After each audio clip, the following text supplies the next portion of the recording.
Picture the coldest room you've ever stood in. Not cold from weather, cold from marble. Now fill it with 400 people wearing, between them, more diamonds than most countries kept in their treasuries. Add the smell of 10,000 hothouse roses forced into bloom in January, the smell of terrapin stewing in cream and sherry, the smell of beeswax burning in chandeliers that took 2 men 4 hours to light. Add one woman standing perfectly still beneath a life-size portrait of herself, wearing a stomacher of diamonds said to have belonged to Marie Antoinette, deciding with a single nod who exists in New York society and who does not. That's Mrs. Astor's mansion, 355th Avenue, at the corner of 34th Street. The most exclusive private house in America, and one of the loneliest. A place where a footman could carry a fortune in silver up a staircase in the morning and be dismissed without a reference by evening for letting his shoes squeak. We're going back there tonight. Not as guests. Guests only ever saw the house lit up and finished like a stage after the curtain rises. We're going in the other way. Through the basement door on 34th Street, down 3 iron steps, into the dark half of the house that made the bright half possible. One winter, one girl, everything she would have seen, smelled, carried, scrubbed and survived. So, I make these history stories, and honestly, I still have no idea whether anyone actually sleeps to them, or whether you're all just lying in the dark wanting to know what it smelled like behind Mrs. Astor's ballroom at 2 a.m. Either way, subscribe if you want. Get comfortable. Here we go. The candle you're holding is going out and you're not allowed to let it. That is the whole problem, and it is happening right now at 4:30 on a January afternoon in 1888 on the back service stairs of the Astor mansion between the 2nd floor and the 3rd, in a stairwell with no window and no gas jet because gas jets cost money and servants' eyes were expected to adjust. The candle is guttering because somewhere below you a door has been opened to the areaway and the draft has come up the stairwell like a hand, and if the flame dies you will be standing in absolute blackness, holding a tray with 6 crystal globes for the ballroom sconces, each one worth more than you earn in 2 months, and you will have to feel your way down 41 steps without breaking one. You know it is 41 steps because you have counted them every day for 5 months. You count everything in this house. It is how you stay employed. Your name is Katie Donnellan. You're 16 years old. You came to New York 2 years ago from a townland outside Ballina in County Mayo on a ship where you slept in a bunk stacked 3 high and learned to eat with one arm curled around your plate.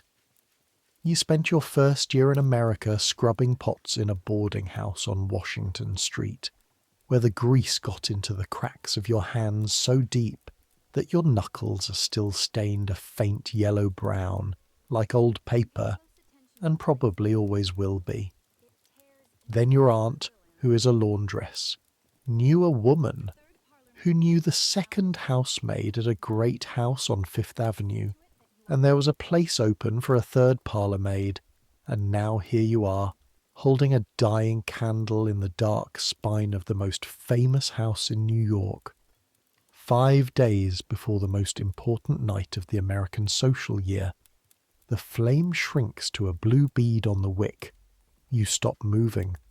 You turn your shoulder to the draft, slowly, the way you'd shield a baby from wind, and you feel the tray tilt a half-inch and hear the crystal globes slide and click against each other, a sound like teeth, and your stomach drops through the floor. You hold your breath. The blue bead swells, goes yellow, steadies. You start walking again. 41 steps. You count every one. This is the part nobody tells you about great houses. It isn't the work that wears you down first, it's the carrying. You will carry things every waking hour up and down, and almost everything you carry can end your life here if you drop it. Not your actual life. Your life in service, which in 1888, for a 16-year-old Irish girl with no family money and a boarding house year already behind her, is nearly the same thing. A maid dismissed from Mrs. Astor's house without a character reference does not get another house. She gets the shirtwaist factories or the laundries or worse. Everyone downstairs knows this. Nobody says it. It sits under every conversation in the servants' hall like a stone under a carpet, and you all step around it. Welcome to 355th Avenue in the winter of 1888. The house belongs on paper to Mr. William Backhouse Astor Jr., who's almost never in it. He prefers his yacht, the Ambassadress, which is longer than some streets you grew up near, and his horses and Florida, and being anywhere his wife is not. You have seen him exactly twice in 5 months, once in a corridor smelling of cigars and once climbing into a carriage, and both times he looked through you the way people look through window glass. The house belongs in every way that matters to Mrs. Astor, Caroline. Born Caroline Webster Schermerhorn, old Dutch New York money, married into newer, vaster Astor money. The fur and land fortune that owns so many tenement blocks downtown that some people say a third of the rent in the worst wards of the city flows uptown into Astor accounts. You don't know if that's true. You know that the girls you shared a bunk wall with on Washington Street paid their rent to a collector, and the collector answered to an agent, and the agent answered to an office, and the office answered to a name, and the name was on the brass plate of this house you now sweep. You try not to think about that too often. It doesn't help you carry trays. Mrs. Astor is 57 years old this winter. She wears a black wig because her hair has thinned and no one is permitted to notice. She receives visitors on Mondays. She dines at 7. She holds one ball every year on the third Monday of January, and that ball is the reason a man named Ward McAllister invented the phrase you've heard even the coal boy repeat, the 400.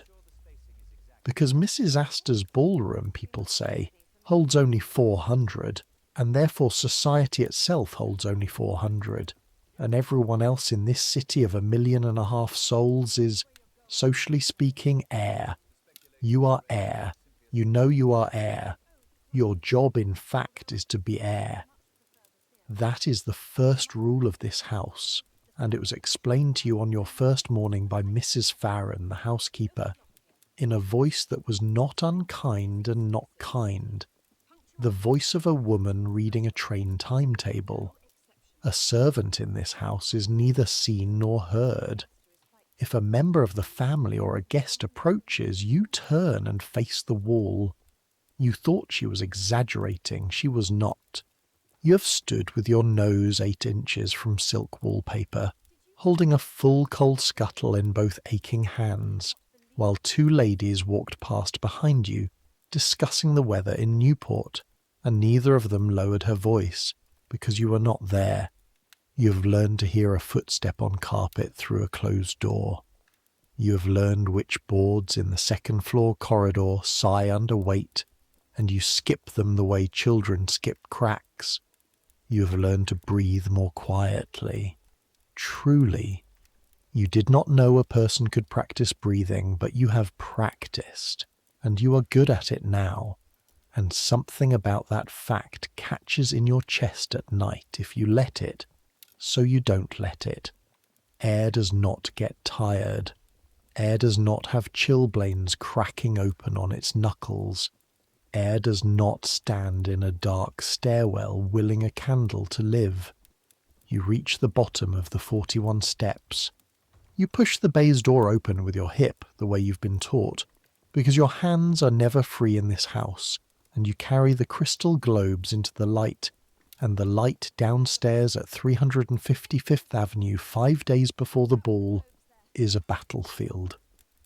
The basement of the mansion runs the full footprint of the house, and it is a world. The kitchen alone is larger than the cabin you were born in, larger than the cabin and the byre and the potato ground beside it, a cavern of scoured slate and copper, where the range burns from 5 in the morning until midnight, and the heat hits you at the door like a wall you have to lean into. There is a smaller kitchen beyond it just for pastry, kept cold on purpose, with a marble slab that aches your palms when you touch it. There is a scullery where a girl named Bridget, who is 14 and cries in her sleep, washes dishes for 10 hours a day with soda that has eaten the skin of her hands into something that looks like red crepe paper. There is a silver room with a steel door. There is a wine cellar with a locked gate. There is a room just for lamps, a room just for brushing gentlemen's coats, though there are almost never gentlemen. A cold larder hung with game birds going gamey in the proper way, their smell sweetish and dark and wrong and right at the same time, a smell you've stopped noticing except when you've been out in the air and come back in. And there is the servants' hall, with its long deal table worn pale as bone down the middle from a century of elbows, where 23 people eat in strict order of rank, and where you, third parlour maid, sit 11th, which you know matters because everyone knows it matters, though no one has ever once explained why. 23 servants for a house where one woman lives mostly alone. Say that again to yourself while you polish. One woman, 23 of you. Her husband at sea or at Jacksonville. Her 4 daughters married and gone. Her son married and gone. Room after room after room, heated, dusted, lit, flowered and empty, silent all day except for the clocks, which a man comes to wean every week, $8 a visit, more than you earn in a week, to keep time correct in rooms where no one sits. You asked Ellen about it once. Ellen Considine is first parlour maid from Cork, 9 years in this house. A long-boned woman of 30 with a face that gives away nothing, and hands that can smooth a wrinkle out of damask the way other people smooth a thought out of their voice. Ellen is the closest thing you have here to a compass. You asked her, low, while the two of you are rubbing down the ballroom floor on your knees with paraffin and soft cloths, why the mistress keeps the whole ship running full sail all winter with no one aboard. Ellen didn't stop rubbing. Long, even strokes with the grain of the wood. Because the house is the answer, she said. The answer to what? To whatever anybody asks. Who is Mrs. Astor? The house. Why does she matter? The house. What happens if she stops mattering? Ellen sat back on her heels and looked down the ballroom, 100 feet of gleam and gilt and mirrors doubling the winter light, and for a second something crossed her face that was almost pity, going upward, which shocked you. Nothing happens, Gearseek. That's what frightens them. Nothing at all would happen, so the fires stay lit. Then she went back to rubbing, and so did you, because the floor was 40 feet from done, and your knees had gone from pain into a kind of ringing numbness that you knew from experience would turn back into pain around supper time and stay through the night. A deep bruised throb in the caps of them, so that you'd fold your spare petticoat under yourself just to kneel at prayers. 5 days before the ball, the battlefield in the basement is about flowers and silver and fat. The flowers arrive first, and they arrive like an invasion. Clunder the florist has been given the whole ground floor to transform, and for days the areaway is choked with wagons, and men carry in tin buckets and wooden crates breathing cold fog, and the back passages fill up with roses. American Beauty roses with stems 4 feet long. A rose so expensive people write about its price in the newspapers. Lilies of the valley in January forced under glass somewhere in New Jersey. Thousands of them. Their smell so sweet and thick in the close basement air that Bridget the scullery girl gets a headache that makes her sick in the slop sink. And Monsieur the chef throws a wooden spoon at a florist's boy for setting a crate of orchids down on his pastry marble. Orchids? You had never seen an orchid before this house. The first time you saw one, you thought it looked like something that ought to be able to blink. Now you carry them by the armload, your chapped hands full of blooms that cost more each, Ellen says, than a week of your wages, and their petals feel like a lady's earlobe, cool and thick and faintly powdered, and you are careful, careful, careful, because you count everything in this house, and you've already counted what one bruised orchid could cost you. The silver comes up from the steel-doored room in relays, under the eye of Mr. Havel the butler, an Englishman with white whiskers and a watch chain, and the calm, terrible authority of a man who has buried 3 footmen's careers and would bury a 4th before breakfast.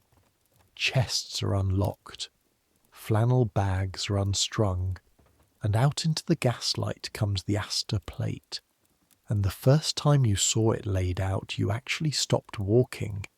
Trays a grown man carries with strain, wine coolers like buckets from a giant's well, epernes candelabra with arms like winter trees, dish covers that give you back your own face swollen and golden. All of it has to be cleaned with rouge and whiting until it holds the light like water, and this is done with fingers, thumbs mostly, hours and hours of small hard circles, and by the second day the ball of your right thumb is polished smooth and shiny as the silver itself, the skin gone glassy, printless, and there is a black-pink line of rouge driven under every nail that will not come out with a brush. Not tonight, not this week. The footmen do the great pieces.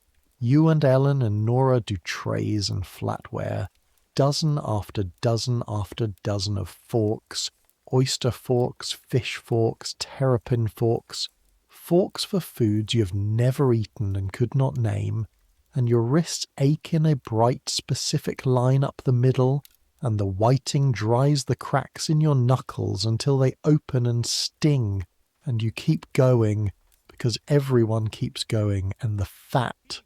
The kitchen 5 days out smells of rendering fat and stock, gallons of stock, veal bones and hens going into cauldrons at dawn, and Monsieur, who trained in Paris and lets no one forget it, moving down the range like a general down a trench, tasting, cursing, blessing.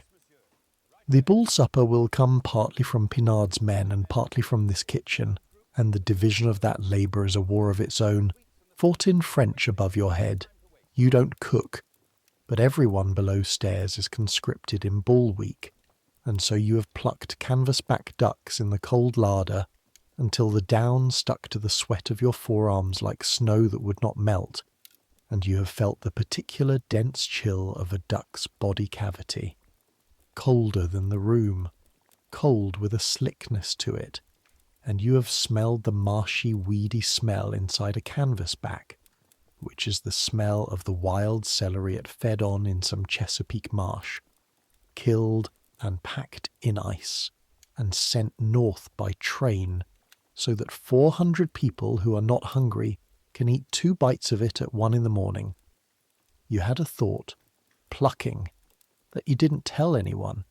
You thought, this duck ate better than I did the year I came over. Then you put the thought away, in the place you put such thoughts, which is getting full, and you reached for the next bird. But this is a story about the house after dark, and so let me tell you what dark means at 355th Avenue, because it does not mean what it means anywhere else you have lived. Your day ends, in theory, when the family's ends. Since the family is one woman, and one woman keeps early hours when she's not entertaining. On an ordinary night, the upstairs falls silent by 11. But a house like this does not sleep. It exhales, and someone has to sit with it while it does. The furnaces have to be banked and watched because a mansion is mostly wood inside its stone, dried by 60 winters of heating, hung with fabric, stuffed with paper, and everyone below stairs carries somewhere in their mind the memory of the great houses that have burned in this city, whole fortunes gone between midnight and the milk carts. The lamps have to die in order, the doors have to be tried, the silver has to be counted back behind the steel door, and the count entered in the book and the book signed. And on the nights when it's your turn on late duty, you are one of the last 3 or 4 people awake in a house of 30-odd rooms, walking the back passages with a candle in a tin holder. And this is when you learn the thing about grand houses that nobody upstairs will ever know. At night, the house talks, not ghosts. You're a sensible girl mostly, though you cross yourself on the 3rd floor landing and would rather not say why. No, it talks the way a ship talks. The radiators knock and rush, a knuckle rap, and then a long swallowing gurgle. Heat moving through iron like something alive going up the walls. The parquet you polished on your knees contracts in the cooling rooms, and every few minutes a floor pops somewhere far away. One sharp crack, like a footstep of a person who took only one step and then stood still.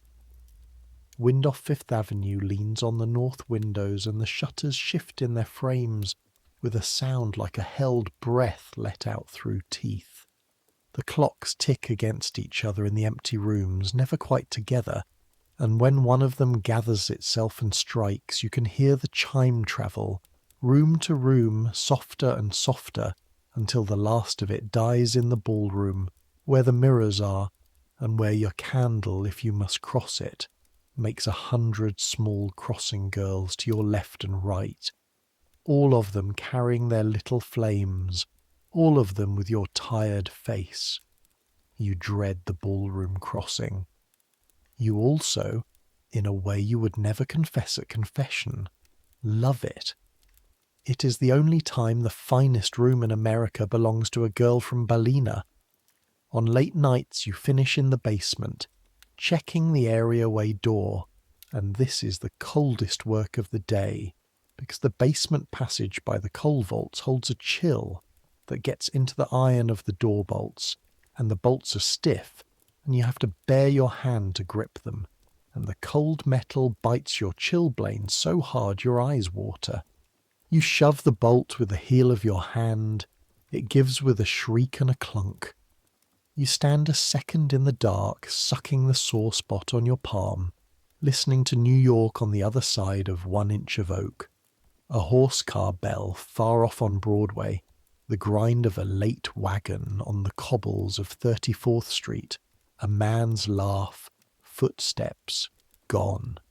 500,000 people out there in the cold, and you, locked in with the silver and the orchids and the sleeping empire of one old woman holding your bitten hand, air inside a stone box full of treasure. Then up the 41 steps to the attic floor where you sleep. The servants' rooms are under the roof, and the house's heat, so lavish below, has thinned by the time it climbs to you. The way everything in this house thins as it climbs toward the servants.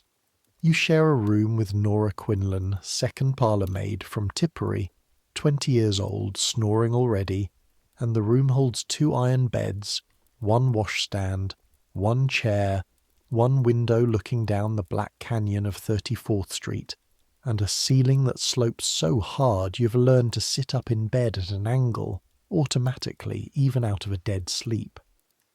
The water in the washstand jug has a skin of ice on it some mornings, a thin flexing plate that you crack with 2 fingers, and the crack of it is the true start of your day before any bell.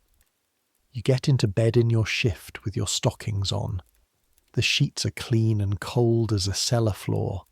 You pull the blankets to your nose and lie listening to the house tick and knock and settle beneath you.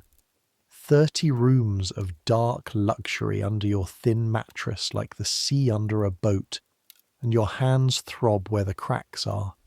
A small deep pulse in each knuckle, keeping their own time, and you think, the way you think every night, half prayer and half arithmetic, $18 a month, board and washing found, $4 home to Mayo, keep your place, keep your place, keep your place, and you sleep, and the bell wakes you at 6, and it all starts again. Now, the ball.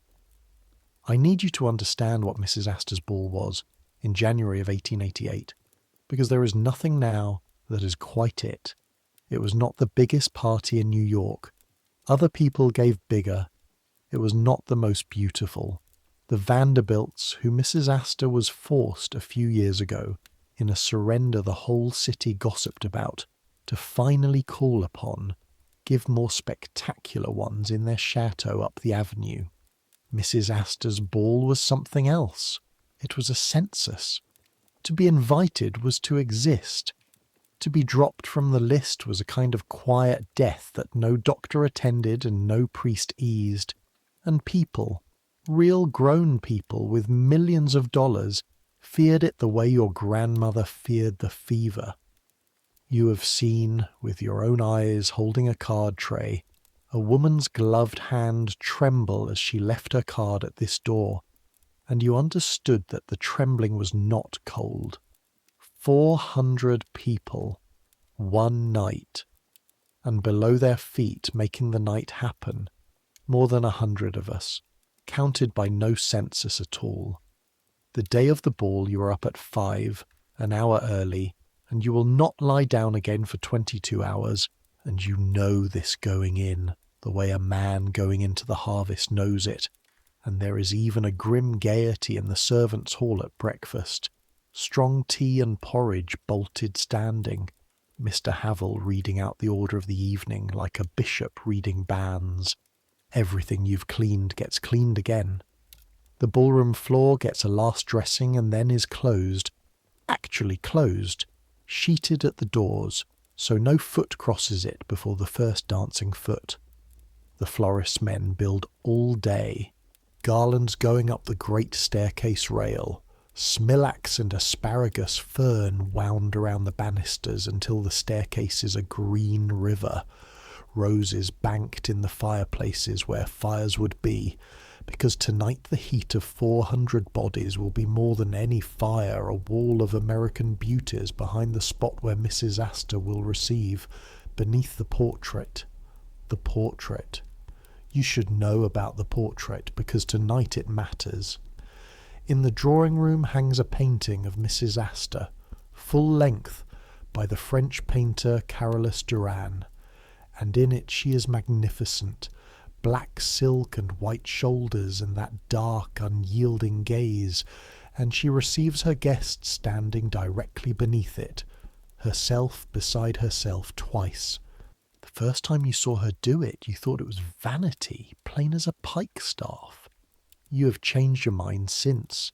You have watched her stand there, hour on hour, one aging woman in a wig, in diamonds so heavy that her maid, Mademoiselle Celeste, once let slip that the marks of the stomacher stay pressed in her skin till morning, and you think now that the portrait is not vanity but reinforcement. A second Mrs. Astor to hold the line when the first one tires. Because the first one tires. You have seen that too, and you are not supposed to, and we will come to it. By 7 in the evening you are in your best black, fresh apron, fresh cap, and your part tonight is the ladies' cloakroom on the second floor, you and Nora under the eye of Mademoiselle Celeste receiving raps. This is counted a plum position, and you know why Ellen argued you into it. It is warm, it is indoors, and it is the closest a girl like you will ever stand to the people upstairs. At 11 o'clock the carriages begin. You hear them before anything through the shutters, an ocean sound, hundreds of iron tyres and iron shoes on stone, the avenue outside filling up with a slow river of broughams and landaus stretching. The coachman's boy swears, half a mile up Fifth. Police holding the crossings, a crowd of onlookers standing on the far pavement in the frozen night just to watch other people arrive, somewhere they will never enter. Ireland taught you plenty about standing outside a big house in the cold looking in. You had not expected to find New York full of it too. And then the house takes a breath, and the doors open, and it begins. For the next 2 hours you do one thing, over and over, and it is harder than it sounds. You take furs. A lady comes up the great staircase on her husband's arm, cheeks scalded pink from the 10 frozen feet between carriage and door, and she turns her back to you without looking at you, and lifts her chin, and you lift the cloak from her shoulders from behind, both hands evenly, so it does not drag on her hair or catch her necklace, and the weight of it comes into your arms all at once. And I want you to feel this, because you had no idea before this house. A sable cloak is heavy. A full-length fur with a padded silk lining is 12 pounds of dead soft weight, warm on the inside from her body and cold as the street on the outside, so your forearms feel both at once. A warm face and a cold face. And the fur itself under your cracked fingers is a softness so deep it is almost frightening. Your fingers sink and sink, and there is still more softness, and the smell comes up out of the warm silk at you in a cloud. Violet powder, cigarette smoke from some gentleman's carriage, camphor from summer storage, and under all of it the faint animal smell of the skins themselves, which no perfume ever fully covers, so that a cloakroom full of furs smells, low down under the sweetness, like a barn. Nobody upstairs would ever say that. You can say it. You're the one standing in it. Each wrap gets a numbered ticket. Each ticket gets a duplicate. Nora calls the numbers low, and you hang on shelves, sable and sealskin and ermine, chinchilla like handling smoke, until the racks bow slightly under 100 fortunes worth of dead animals, and the room is tropical with them, and your arms, by 12:30, are trembling. Not sore. Trembling. There's a difference, and ball night teaches it to you. Sore is in the muscle, trembling is past the muscle. A flutter under the skin like a bird got in. And through the floor, all night, the music. Landa's orchestra is playing below, and the ballroom you polished on your knees is doing its work at last, and you can feel it more than hear it. A waltz coming up through the boards into your feet, hundreds of feet turning in time.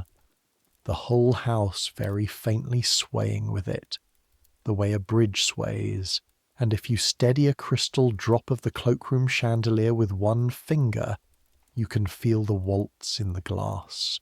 Terrapin and champagne are moving somewhere on the shoulders of men you eat porridge with. 28 pairs of white gloves were issued to the footmen at 6 o'clock. White cotton because bare hands must never touch a service plate. And by supper the gloves are grey, and there are spare pairs waiting, counted like everything. Twice, on errands, you see the ball itself. Once through the crack of the service door behind the palms, a slice of it an inch wide, colours turning, diamonds throwing sparks under the gas and the new electric light together. Bare shoulders, the black and white of the men. One girl in white laughing with her head tipped back, and the heat coming through the crack at you like the open door of the range. Heat and a wall of sound, music and 400 voices, and the mingled smell of roses and hot candle wax and scorched dust on lamp glass, and women's powder and men's hair oil, a smell so dense and golden it is nearly a taste. And once, near 1 o'clock, sent down with a message from Mademoiselle, you pass along the edge of the picture gallery and you see Mrs. Astor herself, at a distance, receiving still beneath the portrait. Standing. She has been standing for 2 hours. Diamonds on her from crown to waist, the famous stomacher blazing on her black bodice like a lit window in a dark house, and her face perfectly gracious and perfectly still, and her deep small eyes moving over 400 like a shepherd counting. That is the thing you will remember. Everyone else at the ball is enjoying it or performing enjoyment. She is working. She is the only person at her own ball who is, besides us. Something in her spine, some held, effortful, unrelenting uprightness, is a thing you recognize in your own body at hour 19 of a 22-hour day. And for 1 second, across all that marble and money, you feel something for her that has no business in a parlour-maid's chest, and it isn't envy. Then a lady near you says, not lowering her voice, that dear Caroline looks tired, poor soul, and won't last forever. And the 2 women laugh behind their fans, guests in her house, drinking her wine, and you turn and face the wall as trained, and you think, with a fury that surprises you, you don't know her at all. And neither do I, but at least I know I don't. At 1 o'clock the supper is served, and though your post is the cloakroom, ball night makes runners of everyone, and twice you are sent down the back way to the pantry lift with messages, and so you see the below stairs crescendo at its peak, and I want you to see it too, because no guest ever did. The kitchen at 1 in the morning of ball night is a furnace room in a shaft of shouting French, every burner roaring, the heat so solid that the men work stripped to shirt sleeves with wet cloths around their necks, and the air is fat and steam and sugar burnt on purpose, and monsieur is conducting with a copper spoon, plates moving down the long table hand to hand to hand, garnished in motion, a leaf, a wing of aspic, a spoonful of sauce laid on with a flick, and up the lift in racks of 12. Thud. Gone. Thud. Gone. And Bridget, the scullery girl, is somewhere back in the steam washing at a speed that has stopped looking like washing and started looking like weather. Nobody speaks to you. You take your answer and go. But on the second trip, waiting at the lift, you see a thing you keep. A footman comes down white-faced with a smashed dish of ortolans dropped. A whole dish. Catastrophe. Career ending in some houses, and monsieur looks at the wreck and looks at the man's face and says only, in English, so it counts double, "Nobody upstairs is hungry. Fetch the reserve." And the machine closes over the loss like water and rolls on. You think about that all the way up the 41 steps. The terror you all live in is real, and also, in the best rooms of it, it is chosen not to be used. Power that doesn't strike. You have seen it now twice in this house, once in an old woman's nod, once in a cook's shrug, and you begin to understand that this, not the diamonds, is the thing worth studying here. At 3 o'clock the cotillion favours are given out. Silly, beautiful, expensive things, silver pencils and fans and enamel pins handed to guests as if excellence at dancing needed prizes. And at 4 the tide turns, and now everything you did runs backward.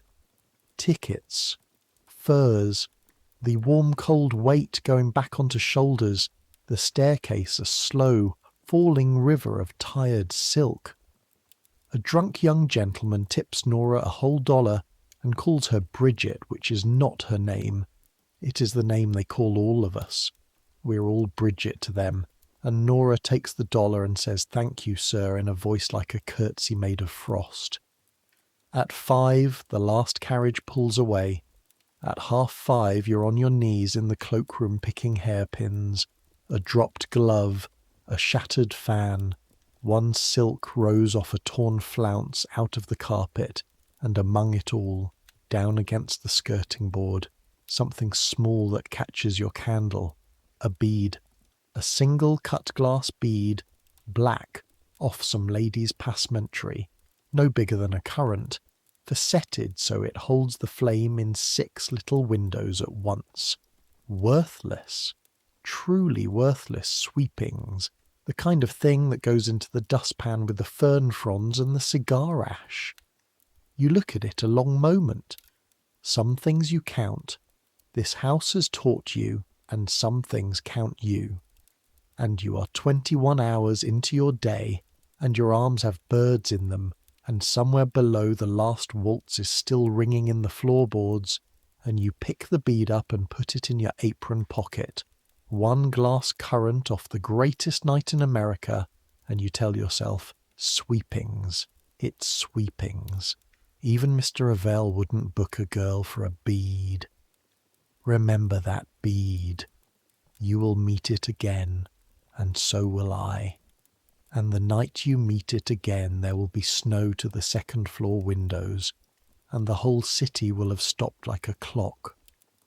But that night is 6 weeks off. First you have to get through the morning after, and the morning after a ball is a thing they should tell girls about before they enter service, the way they tell soldiers about the day after a battle. You get 90 minutes of sleep. You don't undress. You lie on top of the blanket in your black, and Nora does the same on her bed, and neither of you speaks, and when the bell goes at 6:30 it feels like a hand pulling you up out of deep water by the hair. Downstairs, the golden rooms of 5 hours ago look like a tide went out through them. The flowers first. 10,000 roses that were forced to bloom in January begin dying in unison the moment the doors close, and by morning the ground floor smells sweet in the way that is 1 step from rot. A heavy brown-edged sweetness, and it is your work, yours and Ellen's and Nora's and the florist's men, to carry them all out again. Armload after armload of American beauties going down the service stairs, petals shattering on the treads and having to be swept twice more, thorns finding the cracks in your knuckles with what feels like intention, your hands by 10 o'clock cross-hatched with fine red scratches like a music sheet. Some of the flowers go to the wagons. Some, Mrs. Farron says, go to the hospitals on Mrs. Astor's standing instruction, and you carry that little fact carefully all day, because it is the kind of fact you need on a day like this. The roses that bloomed for the 400 will die beside some ward bed in a charity hospital, and somebody there will smell them, and it will be the same smell. The floor of the ballroom you dressed on your knees is scarred grey with a night of leather and champagne drips and one long, ugly scratch where some fool dragged a gilt chair. And down you go onto the kneeler again, and the kneecap finds its bruise from last week exactly, like a key finding a lock. The supper room is a battlefield after the battle. Terrapin congealed in cream gone cold and waxy on abandoned plates, champagne dead and flat in 100 glasses with cigarette ends drowned in some of them, because a gentleman with a full glass in reach will still use it for an ashtray, and pyramids of untouched food. Untouched. Whole aspics unbroken. Galantines with 1 slice gone. A basket of hothouse grapes, each grape the size of your thumb top, not one taken. The kitchen eats well the day after a ball. Everyone below stairs eats like Christmas. And you have terrapin for your dinner at midday in the servants' hall, the actual famous dish, diamondback terrapin in cream and sherry. And here is the honest truth of it, which nobody upstairs will ever ask you for. It tastes of rich mud and butter, and you can feel the little bones in it, and you would swap the plate entire for your mother's potatoes with a herring across them, and you eat every scrap anyway because you are 16 and you are up 22 hours and hunger is hunger and the silver is counted back in, and this is where the morning stops being tired and starts being dangerous because the count is short. You are not in the silver room when it happens. You hear it the way servants hear everything sideways in the passage. Mr. Havel's voice, not raised, lowered, which is worse, and a footman named Charles standing very straight with his ears going red, and the words done again and the whole book. 12 oyster forks are wanting. 12 small forks in a house where 400 people and 40 hired waiters and Pinnard's outside men came and went all night, and the entire basement goes quiet the way a field goes quiet when a hawk crosses it, because everyone below stairs knows what everyone above stairs believes without ever saying, that when a thing vanishes in a great house, the first place suspicion goes is not the 400 guests. It goes down the service stairs. It always goes down the service stairs. Suspicion in a house like this obeys gravity. They count again. They empty the flannel bags. They take up the bays on the shelf. It is past 4 in the afternoon, and the hall has been silent for 2 hours in a way that makes your porridge sit wrong, when a boy from Sinard's arrives at the areaway door, cap in hand with a straw hamper, 12 oyster forks gathered up with the caterer's own by mistake in the 4 a.m. clearing, Monsieur Pinard's compliments and regrets, and that is all. No apology reaches the basement, because none was ever officially aimed at it. The hawk passes on. The field breathes. Charles, the footman, makes a joke at supper that isn't funny, and everyone laughs at it too long. But you notice your own hand has gone twice that afternoon to your apron pocket, to the little hard shape of a glass bead, and you understand something new about the stone under the carpet. It is not only dismissal without a character that sits down there. It is this. In this house, if a thing is ever truly lost, someone like you will be the answer until proven otherwise. You are not just heir. You are, whenever the count comes up short, the first suspect the arithmetic offers.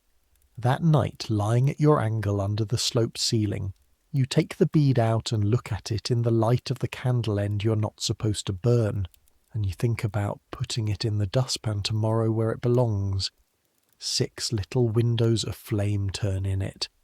Somewhere below you a floorboard cracks its single footstep. You close your fist on the bead, and you keep it, and you could not tell a bishop why. The weeks after the ball, the house changes key. This is the part of service nobody imagines, because everybody imagines the ball, but a great house is mostly not the ball. It is the long grey after, January into February, when the season's great night is spent and the mistress dines out more than in, and the rooms you keep perfect are perfect for nobody, and the work becomes the pure kind, work with no audience at all, which is either the most honest work in the world or the most useless, depending on the hour of the day you ask yourself. You learn the house deeper in these weeks. You learn it the way you'd learn a person you were locked up with. You learn the linen room, warm and cedar-smelling, where the sheets for beds no one sleeps in are changed and aired on a rota all the same, and where Mrs. Farron keeps her inventory book in a hand so fine it looks printed.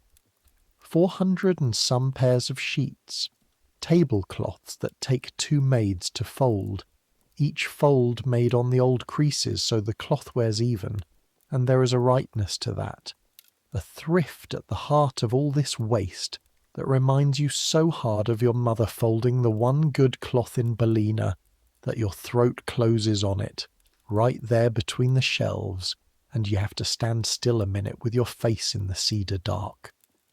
You learn the lamp room, where old Thomas, who is the odd man and was in this house when the mistress came into it as a bride, trims wicks and fills reservoirs and talks to you in a Devon voice like a slow river about the electricity, which the house has now in part, and which he does not trust. Fire in a bottle, he says, holding a lamp chimney to the window and turning it, looking for smuts. They've put fire in the walls, girl, run it through the house like veins, and no man alive can see is it behaving itself in there or no. A lamp now.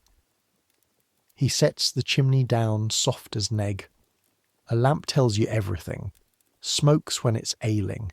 Smells when it's wicked. You can trust a fire you can look at.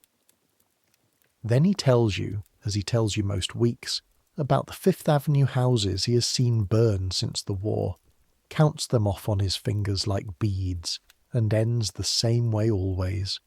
Stone outside, tinder inside, never you forget it. You do not forget it. In a few weeks, in the storm, you will have cause to remember old Thomas and his fingers counting, and you learn Mrs. Astor. From below, from the side, in slices, the way you learn the moon. You learn her sounds first, because a servant knows the family by ear before anything. Her footstep, which is slow now on the stairs and pauses on the half landing. One pause every time, timed so exactly that Ellen says you could set the hall clock by it, and you understand without being told that the pause is the heart resting, and that noticing it is a dismissible offence. Her bell, which rings differently from all other bells in the house, softer, because her maid Celeste has wrapped the clapper arm in chamois, so that the mistress's summons comes to the basement board as a kind of hush rather than a ring, and every head in the servants' hall still turns to it faster than to any other. You learn her Mondays.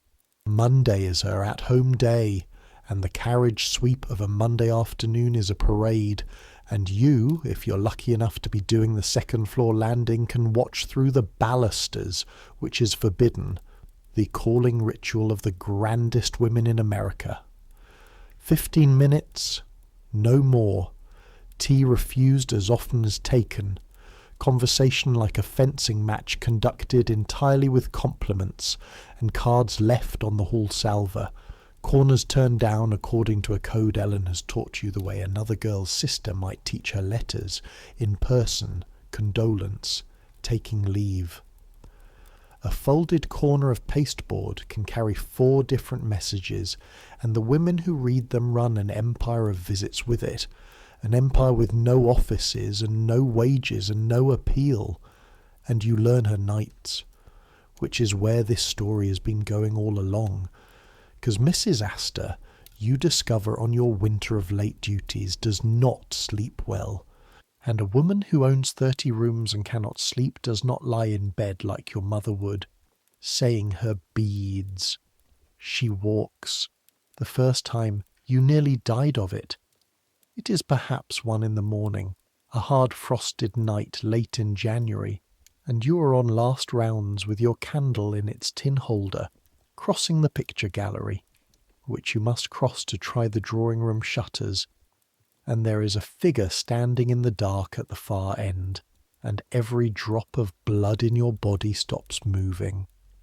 A small figure in pale grey, perfectly still, in front of the great portrait, and the portrait's white face floats above the real one, and for 3 full seconds you're a girl from Mayo, and you know exactly what you're looking at, and it is not of this world.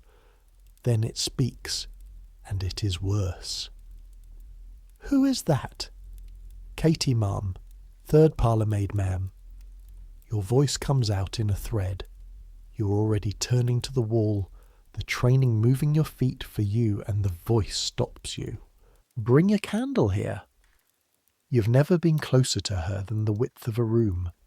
Now you stand an arm's length away, holding your candle up, your hand shaking the flame, and Mrs. Astor, the Mrs. Astor, in a grey wadded dressing gown and a plain nightcap, no wig, wisps of thin grey hair at her temples, no diamonds, no armour at all, 5 foot and a bit of old woman with cold, ringless hands, stands looking not at you but at herself, the painted self, 8 feet tall in black silk, young. Well, younger. The house ticks around the two of you. Your candle throws both your shadows up the wall to stand beside the portrait, so there are 4 women in the gallery, 2 real, 2 not, and you could not say at that hour which pair had more substance. Monsieur Carolus Durin, she says at last, made my hands too small. You say nothing because there is nothing in Mrs. Farren's training, nothing in the whole science of service that covers this.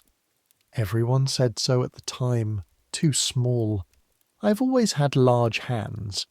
Capable hands, my father called them. A pause.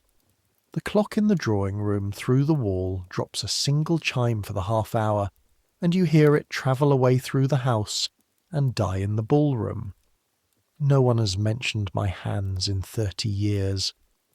She turns and looks at you then, actually at you, the deep-set eyes taking in your cap, your scratched knuckles around the candle tin, your face, and you stand still under it the way you'd stand still for weather. You're the one who does the gallery floor. Yes, ma'am, it is well done. And then, as if the 2 sentences belong to the same thought, and perhaps they did, everything in this house will be laughed at some day. They will say we were absurd. Perhaps we were absurd, but we were not nothing. Her chin comes up an inch, the receiving line inch, the portrait's own angle, there in the dark in a wadded gown. Go to your bed, child. This floor is cold. Yes, ma'am. Good night, ma'am. She has already turned back to the painting. You go 41 steps and lie at your angle under the roof with your heart going like a rabbit, and you understand that you have just been given something, and you will spend years deciding what. Not kindness exactly, not confession. Something a queen might give a sentry at 4 in the morning at a border no one else can see. Acknowledgement. One insomniac to another. 2 women awake and working in a house full of sleep. You never tell Nora. You never tell anyone except Ellen years on, and Ellen listens all the way through and is quiet, and then says the truest thing anyone ever says to you in that house. They only turn real when the lights are out. That's why the lights are never out. February goes by in coal smoke and mending. Your chilblains crack, heel to shiny pink, crack again. You turn over your wages, $4 in the letter to Bellina, $1 to the savings bank on 6th Avenue where the Irish girls queue on their afternoon off. Half a day a week. That's the whole of your liberty. Sunday morning mass at the cathedral and every second Thursday afternoon. And on your Thursdays you and Nora walk down the avenue with the wind at your backs, looking in shop windows at things you dust better versions of every day. And once you spend 11 cents on hot chestnuts and eat them out of the paper with your ruined thumbs, laughing at nothing, 16 and free until 6 o'clock, and the chestnut smell and the cold and the laughing is, you will think 50 years later, one of the finest afternoons God ever gave you.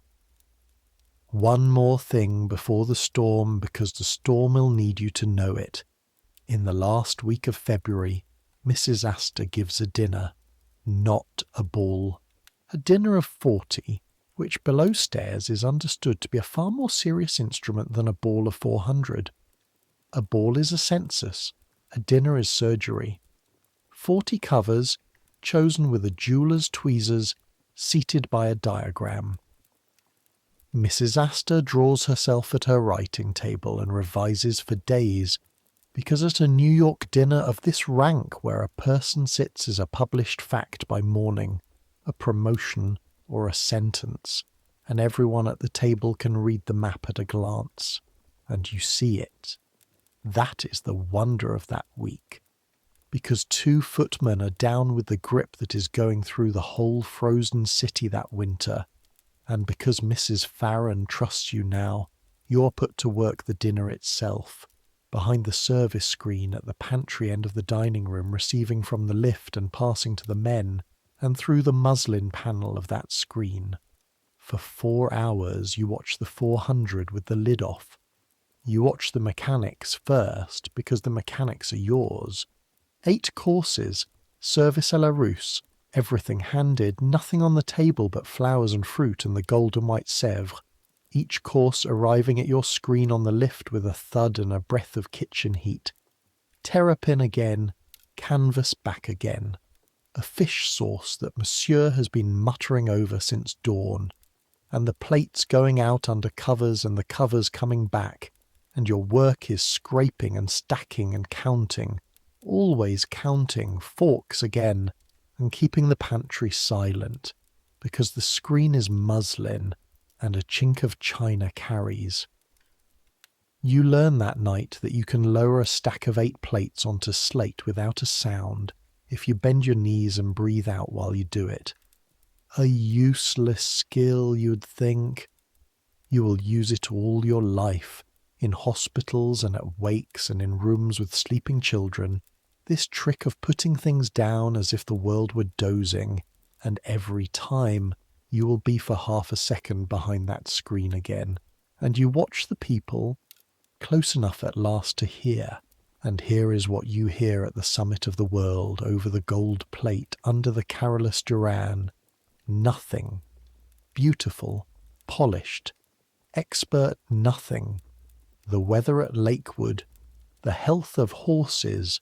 A marriage in London gone right. A marriage in Newport gone interestingly wrong. Handled at the exact depth of a fish knife. Never deeper. 40 of the richest people alive, and in 4 hours not one sentence you would cross a room to hear again. And slowly it comes to you, passing plates, that the nothing is the point. The talk is not the game. The table is the game, being at it, and the talk is only the noise the game makes, the way the tide makes noise. Real things, money, marriages, ruin, are settled elsewhere, upstream, by the men in the library afterward over Mr. Astor's cigars that Mr. Astor is not there to smoke, and by the women in the drawing-room in sentences of 4 words with fans in front of them. At midnight the last carriage rolls, and you scrape pâté that would feed Washington Street for a day into the waste pail, and stack the gold-rimmed nothing silently, knees bent, breathing out. "Well?" Ellen asks afterward, in the pantry, wiping down. She saw your face at the screen all night, and Ellen misses nothing. Now you've heard them. What are they saying up there, the gods? You consider it honestly because she has earned honesty. They're saying what we say at our table, you tell her, only slower and about bigger money. Who's up? Who's down? Who's out? You dry your hands on the cloth, and the last of some old ache dries off you with it. Some idea of a shining elsewhere carried all the way from a Mayo hedge school. There's no other room, Ellen. It's rooms like this one all the way up.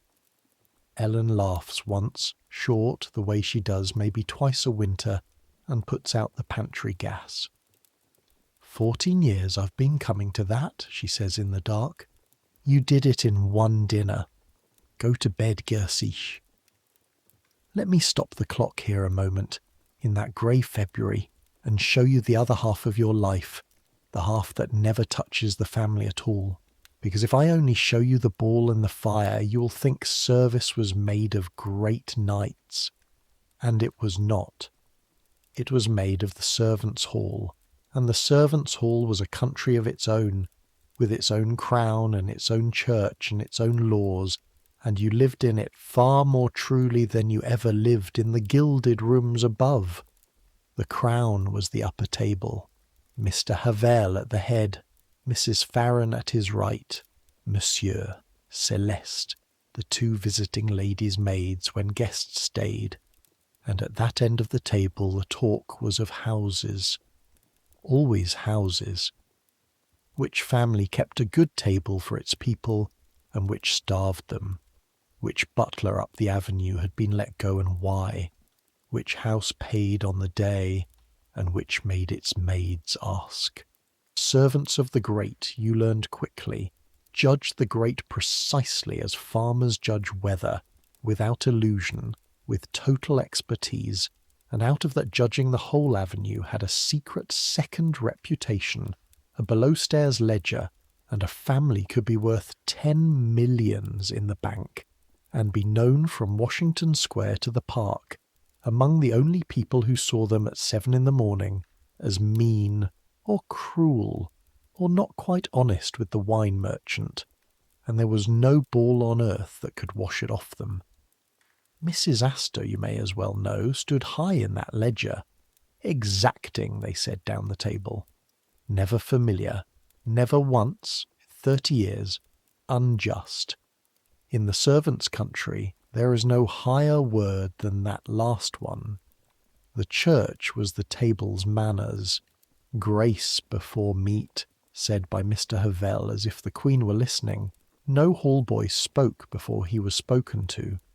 The teapot went round by rank, and you waited for it 11th. And when the new Donegal girl her first week reached across Ellen for the bread, the silence that fell taught her more about her new world in 4 seconds than a month of telling. It sounds hard. It was hard. It was also, you came to see, the only dignity going spare. Upstairs you were heir, but down here you were somebody. You were third parlour maid. You had a place at a table that no one could take, and a chair that was yours, and a rank that could rise. The whole cruel comfort of below stairs was in that. They made a world where you counted, out of the leavings of a world where you didn't, and the laws were about men, and money, and the door. No followers, meaning no sweethearts calling. A law broken as regularly as any law in Ireland and policed with the same weary theatre. Wages held safe with Mrs. Farron if you wished, and most wished. And the door. Any girl out past 10 without leave could find the areaway bolted and her box packed by Friday. And everyone knew a girl it had happened to, at some house, in some year. And the story was retold exactly the way ghost stories are retold, to keep the cold of it fresh. On Sundays you went to Mass at the cathedral, the new marble one on 50th Street with its spires going up white into the smoke. And here was the strangest sensation of your week. You walked out of the greatest Protestant fortress on the avenue, and up the same avenue into the greatest Catholic one, and inside it, packed shoulder to shoulder, was everybody. Not the 400, the other number. The maids and the coachmen and the ditch diggers and the police, the Marys and the Bridgets and the Michaels of 6 counties, thousands strong in their one good coat, and the incense rolled and the Latin ran, and for 1 hour a week you stood in a crowd where every last soul knew exactly what your hands looked like, because theirs looked the same.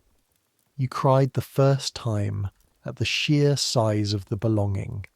You were not the only one crying either, and nobody looked twice, and after Mass on the second Thursdays there were the visits downtown.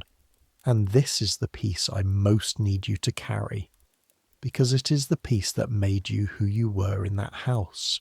Your Aunt Margaret, the laundress who got you your place, lived where you had first landed, in 3 rooms on Washington Street shared with another family entire, and you went down to her with tea and sugar from your wages, and sat in the smell you had forgotten you knew. Coal oil and boiled washing and too many people. The tenement smell, the smell of the bottom of the ladder, and your aunt's hands next to yours on the table, were what your hands would have stayed. And her building, and the buildings around it, block after block, paid rent, as half that quarter paid rent, to agents of the estate whose name was on the brass plate of the house you slept in. You would sit in the horse car going back uptown doing the sums you could not stop doing. A girl who counted everything. Her aunt's rent, times the families in the building, times the buildings in the block, times the blocks, flowing up the island every quarter day into the accounts that paid for the orchids and for the terrapin and for your own $18. And you understood that you were not outside that river. You were in it. You were paid out of it. Your $4 home to Mayo were the tail end of it, and there was no clean place to stand. There was only knowing or not knowing. You chose knowing. It cost you a certain lightness, permanently, and you never once regretted the trade.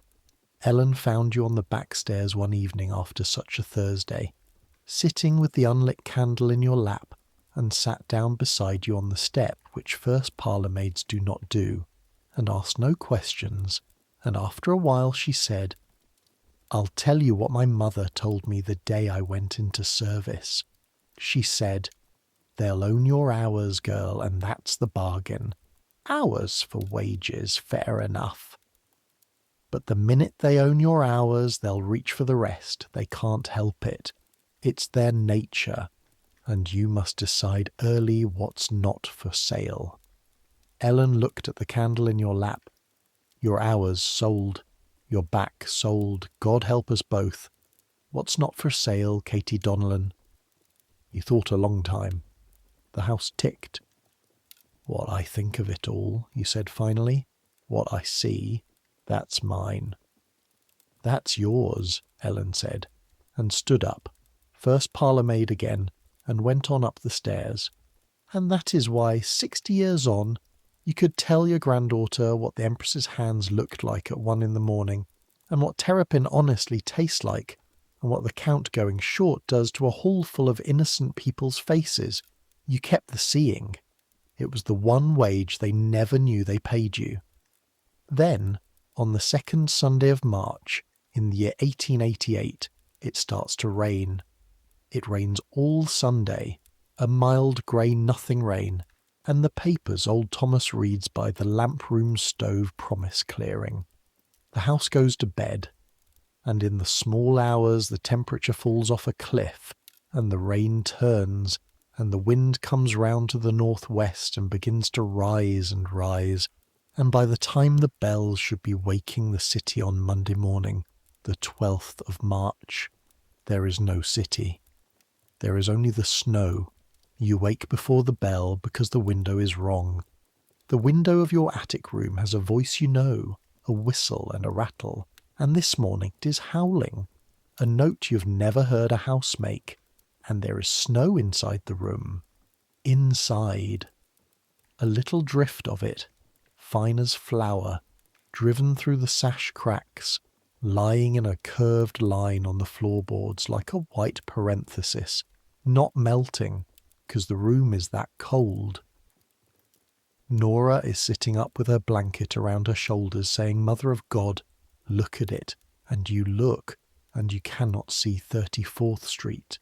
You cannot see the street. The window is a grey roar. Somewhere in the roar a loose shutter is beating itself to pieces against a wall. Bang, bang, bang, bang. And that is the only proof there are still buildings out there at all. This is the storm they will call, for the rest of everyone's lives, the great blizzard of 88, the great white hurricane. You don't know that yet. Nobody knows anything yet. That is the exact nature of that Monday. New York, the loudest, best-informed city on earth, wakes up deaf and blind.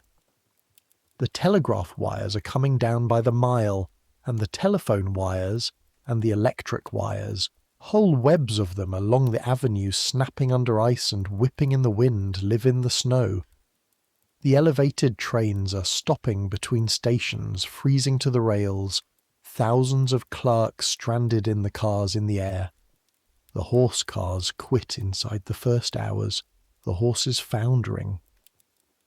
The ferries are lost in the whiteout on a harbour full of ice.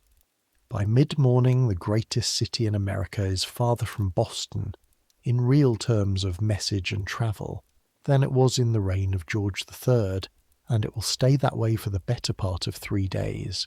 You know none of this. What you know at 6:30 on Monday morning is your own square of it. The bell rings anyway, because bells always ring, and the house must be got up, because the house is always got up, and downstairs the basement passages are dark as night at breakfast time, and cold in a travelling, searching way, draughts moving through them that were never there before, finding you at corners like fingers. The kitchen fire will not draw properly. The wind is sitting on the chimneys like an animal, and smoke backs down into the room in bitter grey wisps until your eyes run, and Monsieur, for the first time in your 5 months, is not shouting. That frightens you more than the window did. Then Mr. Havell comes down from trying the front doors and holds a conference with Mrs. Farron by the hall board, low, and Ellen catches the end of it and brings it to the table the way she brings everything plainly. The morning deliveries have not come. None of them.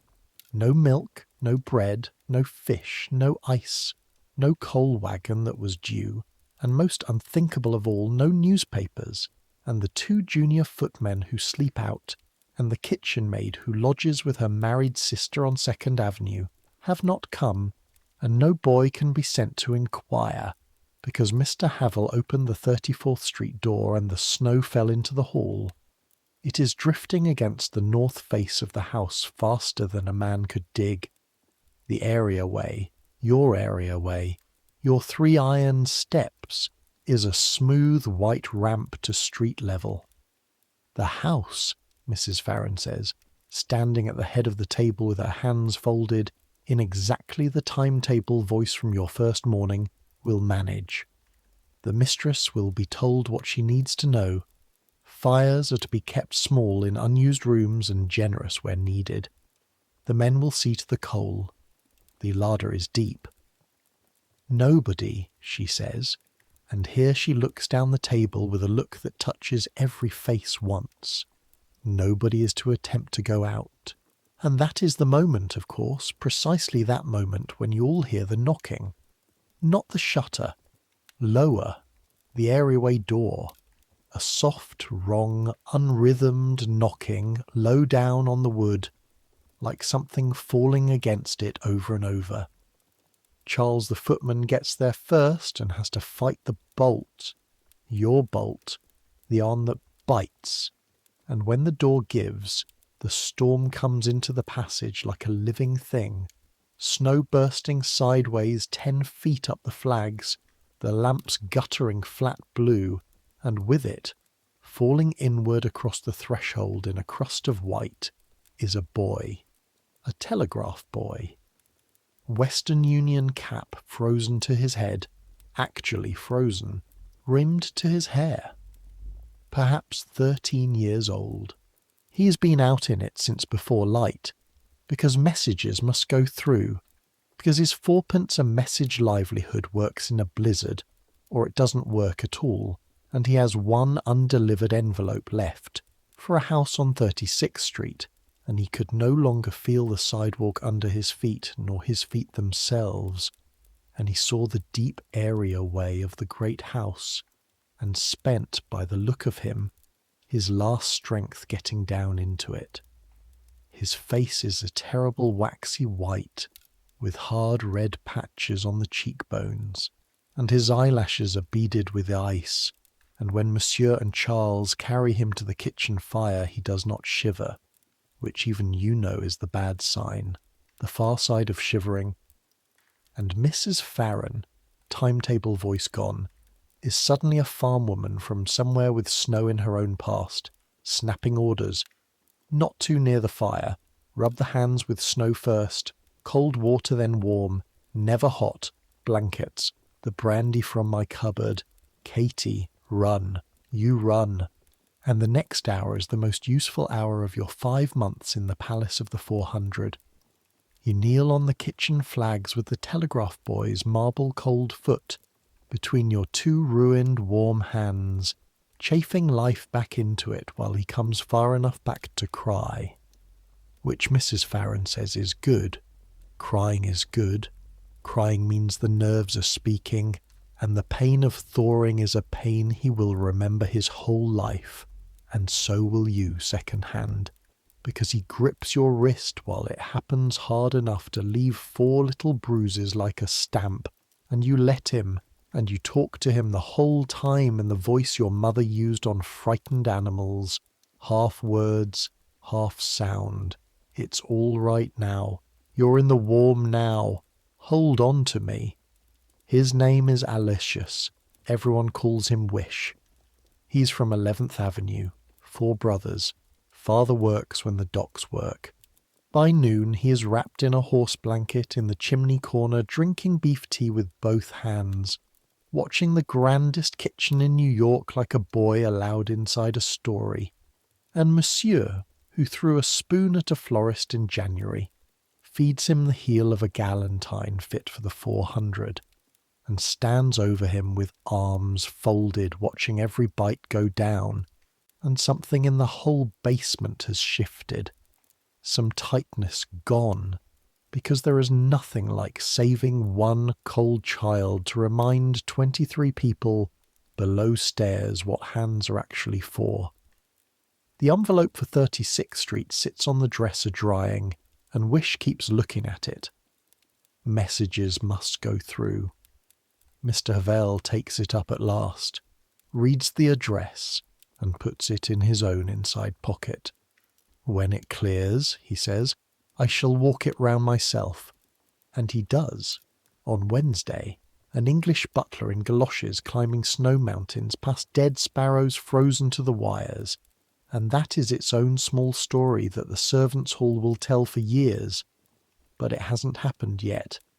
Because first the house has to get through the storm's 2 nights, and the second night the house nearly doesn't. Understand what the storm does to a great house, because it is the opposite of what it does to a small one. A small house huddles, a great house strains. 30 rooms of glass and flue face the wind like 30 sails, and the wind that Monday night is 50, 60, gusting past 70 miles an hour, cold like the inside of an iron bell, and the house that was built to display is now simply trying to stand still and hold its heat, and every one of its luxuries turns into a front to be defended. Skylights load with snow and must be watched. Gutters choke, ice dams grow, and water finds the seams. The great windows flex, and the draperies stir in rooms with every door shut. Silk moving in still air like weed under water.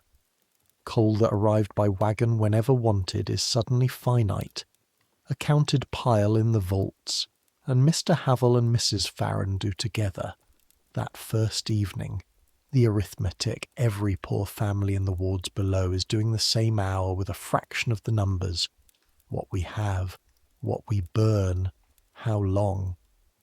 Mrs. Astor takes it, by all the evidence that filters down, with the calm of a woman who has decided weather is not on her visiting list. Fires in her rooms, dinner at 7 as ever, though it is a dinner built from the larder's deep keels, and Celeste reports that Madame stood at the drawing-room window a long while watching the avenue disappear and said only that she was glad the ball had not been fixed for this week. The remark travels the basement and everyone laughs harder than it deserves, the way you laugh in a war. You do not laugh much yourself because you have drawn late duty. Tuesday night, the storm's second night, the cold one. Monday was the wind's night. Tuesday the wind eases and the cold comes down like a lid, near 0 and falling, the drifted city locking solid, and it is on Tuesday night, past 1 in the morning, on your rounds, 3 floors up, at the end of the north corridor that you smell it. Smoke, not hearth smoke. You know the house's lawful smells by now, the way you know voices, coal smoke and lamp oil and cedar and wax. This is sharper, resinous, wrong. a thin, hot smell of scorching wood coming and going in the draught, and your whole body goes cold and clear at once, and old Thomas's fingers count their burned houses in your head. Stone outside, tinder inside. You do the thing you were trained to do, and it is the hardest discipline of your life. You do not scream. A screamed alarm in a sleeping house kills. Mrs. Farron has said it a dozen times. Panic on dark stairs kills faster than smoke. You set down your candle on the corridor table, because a running girl with an open flame is her own fire, and you put your palm flat against the linen room door, and it is warm, not hot, warm like a forehead with fever. And under the door in the dark you can hear it, a small dry ticking, tick, tick, tick, the sound of the parquet popping at night, except it does not stop. It is eager, it is many. The chimney behind the linen room wall serves a third-floor grate that has been kept burning against the cold for the first time in years, and somewhere inside that old flue, soot has caught, or a cracked withy is leaking heat into the beam. No one will ever fully know.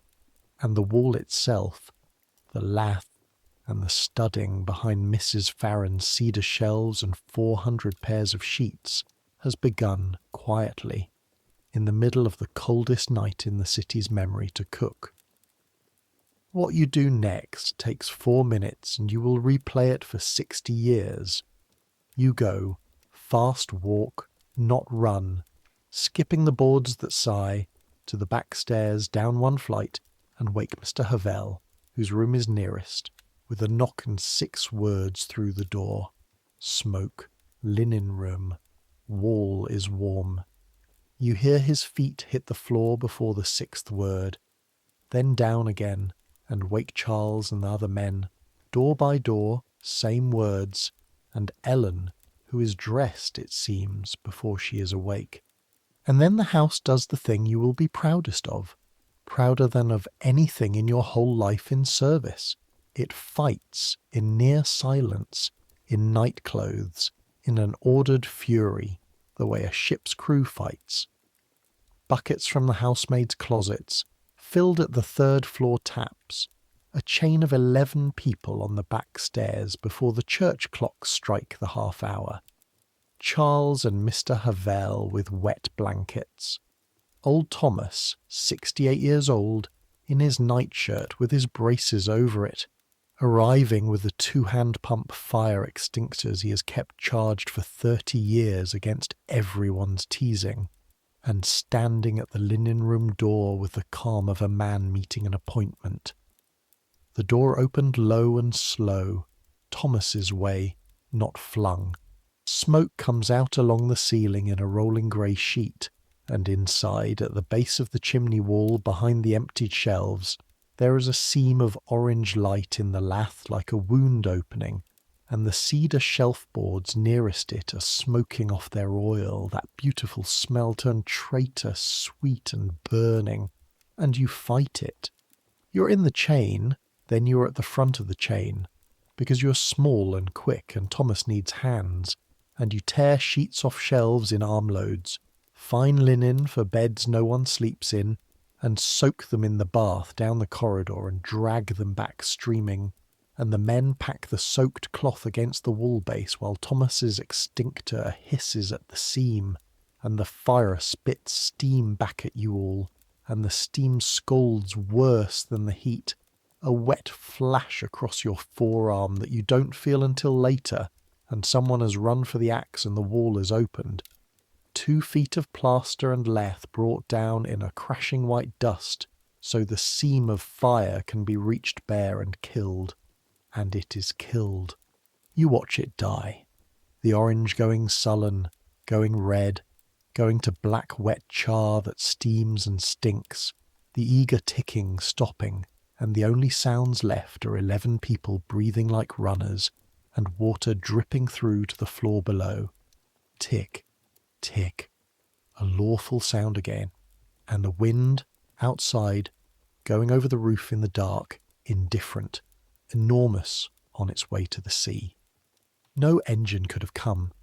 That is the thought that arrives in the silence and makes everyone quietly sick. On any other night, the alarm pulled at the corner box brings the steamers in 4 minutes. On this night, the boxes are dead with the wires, the hydrants are tombs of ice, and the engines that did turn out in that storm, you learn afterward, made 2 miles an hour behind exhausted horses, and whole rows of buildings elsewhere in the city stood or fell by exactly what your house had: buckets and hands and someone awake who trusted her own nose. Mrs. Astor is not woken. That is perhaps the most Astor fact of the entire night. The wall between her wing and the fire is opened with an axe at 2 in the morning, and the mistress of the house sleeps on, or lets it be believed she does, and is told at breakfast by Mr. Havel in the same tone he would report a delayed delivery of fish. She listens, Celeste reports, sets down her cup and says, "Who found it?" "The third parlour-maid, madam, Donnellan." A pause, the length of a half-landing pause. "The one who does the gallery floor," says Mrs. Astor. "And that is all. Almost all. You're not sent for. Parlour-maids are not sent for. Air is not thanked in person. That is not how the machine is built. But that evening Mrs. Farron calls you to her sitting-room, and on the table is a $5 gold piece, a half-eagle, more money than you have ever held in one hand, and a message conveyed in Mrs. Farron's driest timetable voice, which you can none the less hear the other voice beneath. Madam is sensible of your attention to her house, and Mrs. Farron looks at you a long moment when you've taken it. This small, scorched 16-year-old with a scalded forearm dressed in lard and flour bandage, and she says, off the timetable entirely, "Your mother raised you right, and I shall say so if I'm ever asked. That will be all, Katie. You cry on the 41 steps, just from the top landing to the middle. Then you stop because Nora will be awake, and you put the half-eagle in the toe of your Sunday stocking with the glass bead from the ball, the worthless one and the golden one together, and if you cannot say why they belong together, you know that they do. One you found on your knees in their world. One found you, awake in the dark, in yours. The week after the fire, the sweeps come, storm or no storm, brought through the drifts at what must have been remarkable expense, and every flue in the house, dozens of them, is swept and sounded and smoked, and the burned chimney's whole run is opened and rebuilt, and Mr. Havel walks the work every day with the master sweep, like 2 generals at a fortification. And old Thomas, who was proved right about everything and is unbearable about it in his mild Devon way for a fortnight, takes you round the lamp-room one evening and teaches you, formally, as a craft is taught, the whole catechism of fire in a great house, where every extinctor stands and how it is charged, which walls carry flues and which carry the fire in a bottle wires, how to read smoke, white for wet, grey for wood, black and rolling for oil and get out, how a door is opened low and slow, how a wet blanket is thrown, not laid, thrown from the side. "You've the nose and you kept your head," he says at the end, closing the cupboard, "and I'm 68. Somebody in a house this size must be the one who doesn't run. From tonight, that's you and I both, and after me, you. It is the only promotion you ever receive in that house that comes with no wages, and it is the one you will be proudest of, and he is right about the after me too, in the end, though that is years off yet, and a gentler story than you feared. He dies in his bed in the house at 81, an old ship's lantern polished on his window-sill, and Mrs. Astor, they say, pays for a headstone in Brooklyn that calls him faithful servant, and below it, at whose instruction no one ever learned, one word more, watchman. The city digs out slowly, and for a strange week New York belongs to its feet again. No wires, no trains, half the shops shut, and the avenue outside transformed into a white mountain range with paths cut through it shoulder deep, and people crossing paths in the cuttings have to turn sideways and touch hats, millionaires and messenger boys alike. And there is a holiday wildness loose in the ruined streets. Boys sell passage over the drift at 33rd Street by ladder, a nickel a climb, and men pay it laughing. You see it all in glimpses from the areaway, and in one glorious commandeered hour when Mrs. Farron sends you and Nora to the chemist's for Celeste, wrapped to the eyes, and you climb an actual snow mountain in the middle of Fifth Avenue and stand on its top for a moment, higher than the carriages will ever be, level with the first-floor windows of the palaces, looking down the white, unrecognizable avenue with your breath tearing away in flags, and Nora beside you shouts into the wind, to no one, to everyone, "Would you look where we are?"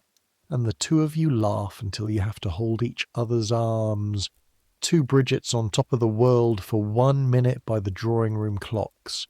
On the Thursday of that week, with the city still half buried, old Thomas takes you up through the trap at the top of the attic stair, onto the roof itself, to check the leads and the chimney pots after the storm, because his knees will not carry him alone, and because, he says, gruff as ever, you have earned a look.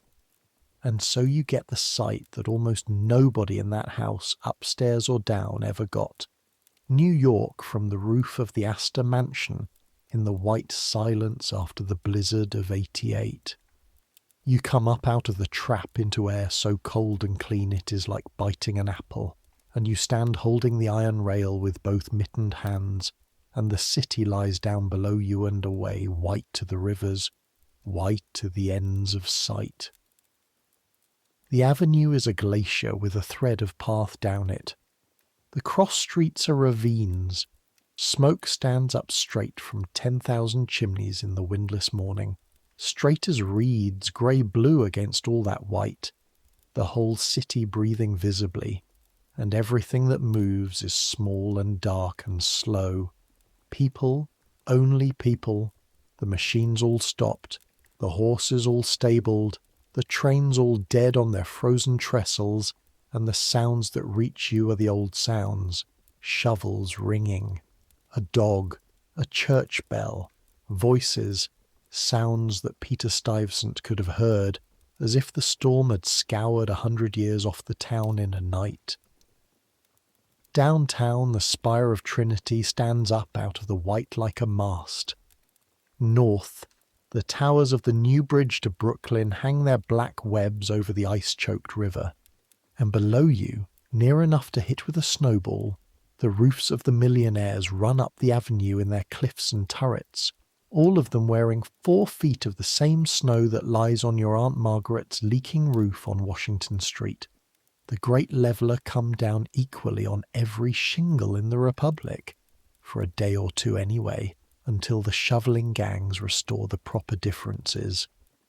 Old Thomas works along the leads behind you, sounding chimney pots with his knuckle like a doctor, and you stand at the rail and do the thing you cannot stop doing.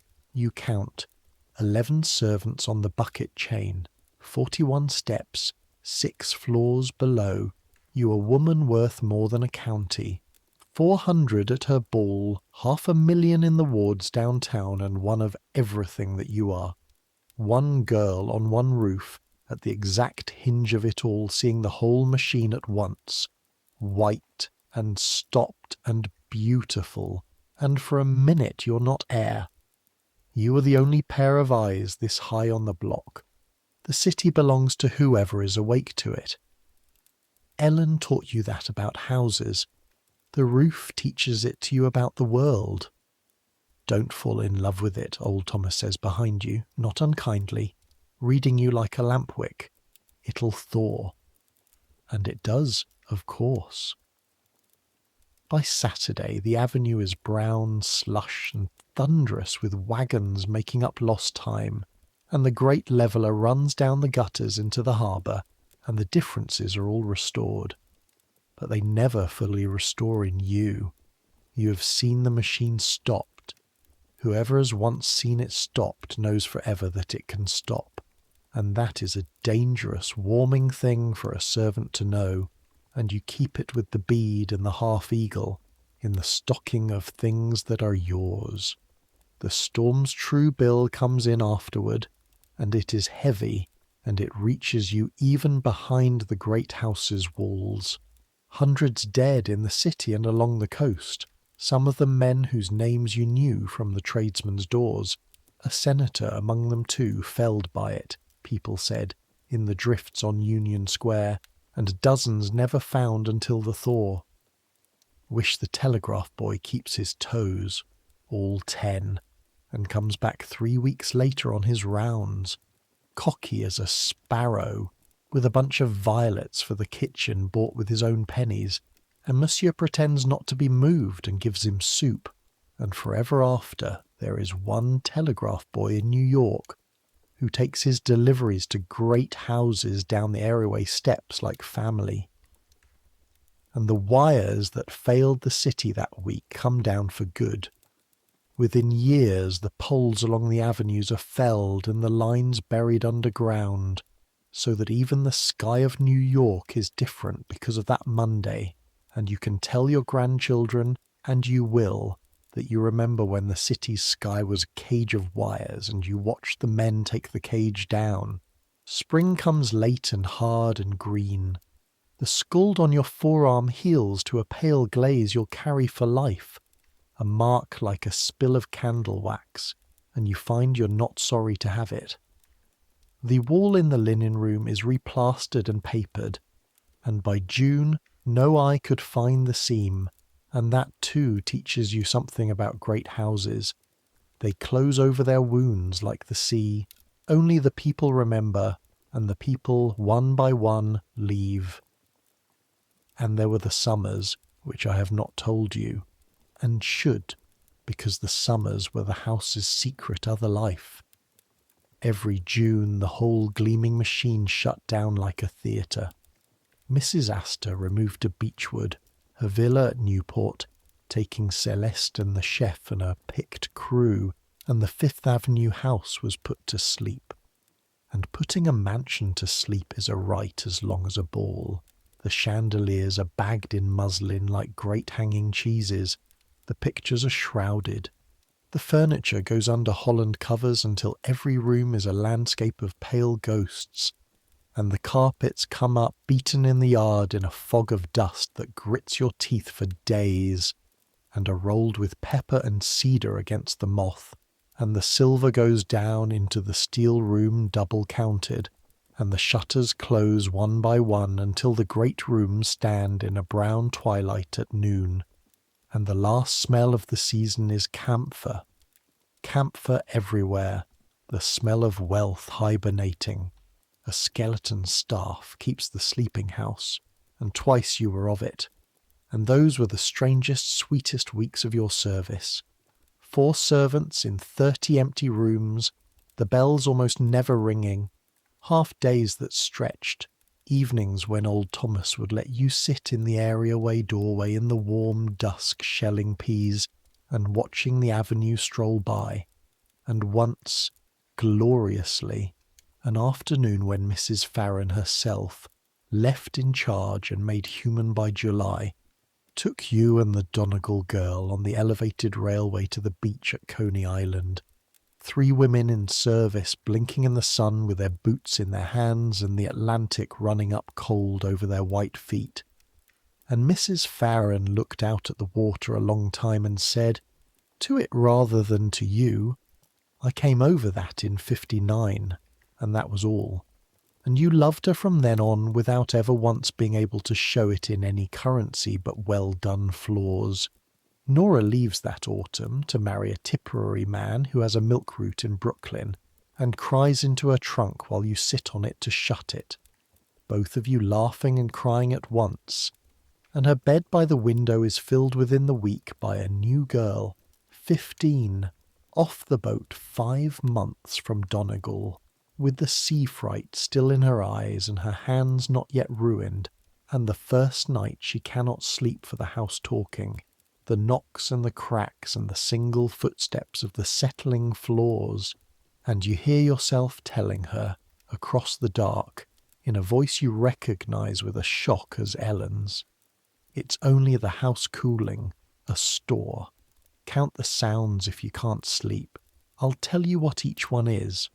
And you do, one by one, the radiator's knuckle, the parquet's step, the shutter's breath, until her breathing goes long and slow before you've finished the list, and you lie there at your angle under the roof, 17 now, the veteran, the one who knows, and the strangeness of that keeps you awake another quarter hour all alone.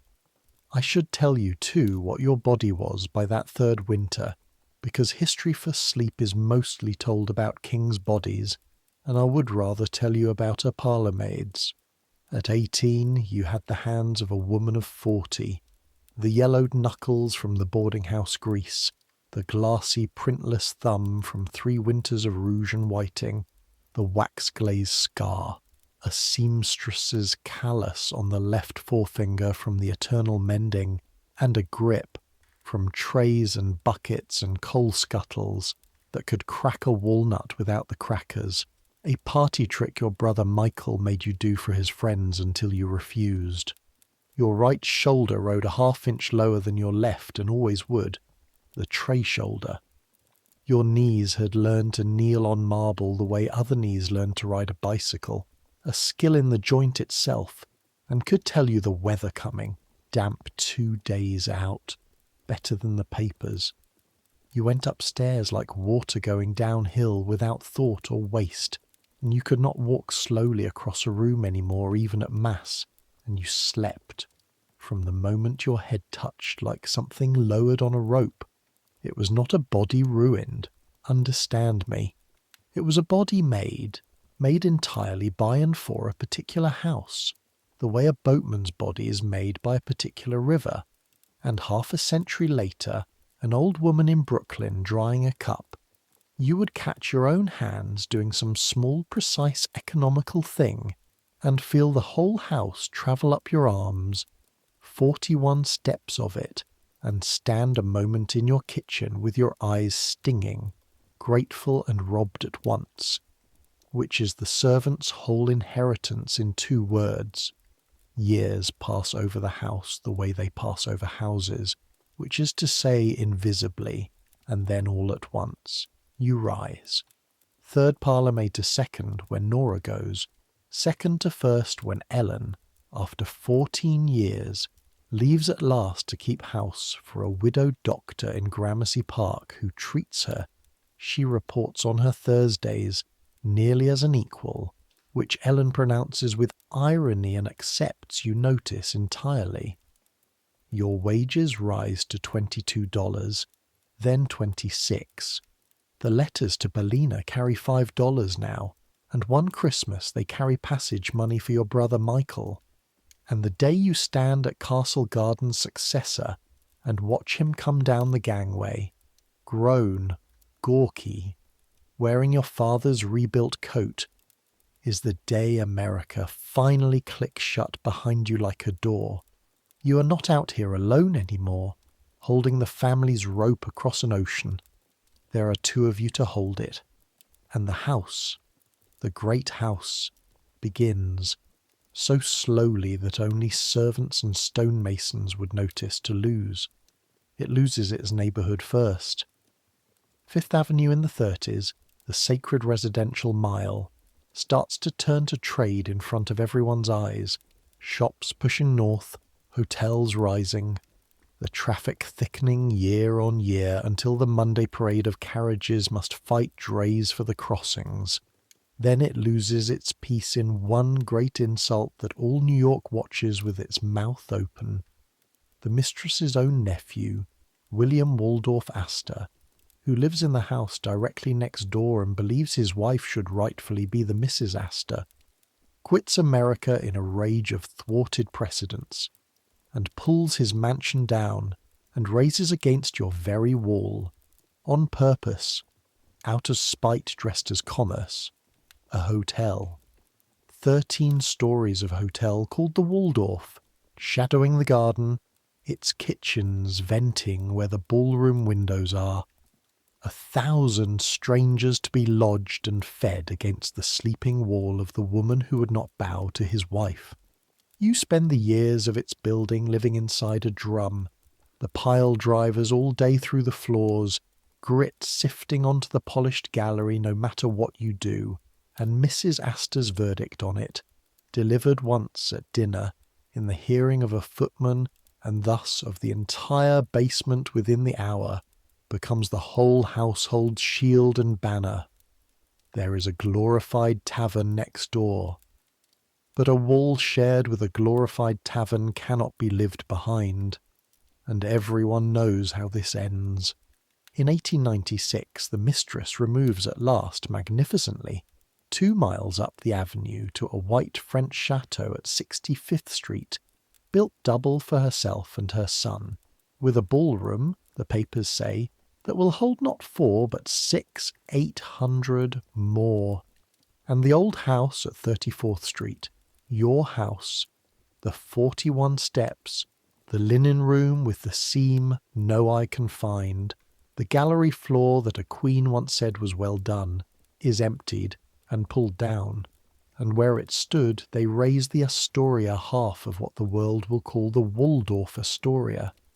And one November afternoon in 1897, you stand across the avenue in your good coat on your half-day and watch a steam crane swing over the exact cubic yards of air where your attic room was, where the snow came in under the sash in a white parenthesis, and you find you cannot explain to anyone and do not try why a woman of 25 should stand on a public pavement with tears freezing on her face over the demolition of a house in which she was, officially, heir.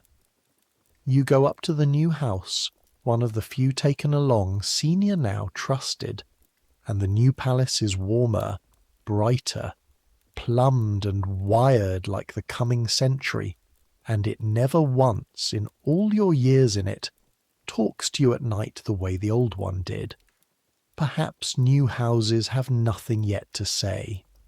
The years of the hotel's building deserve one scene of their own, because in them 2 worlds stood wall to wall, and you were on the seam.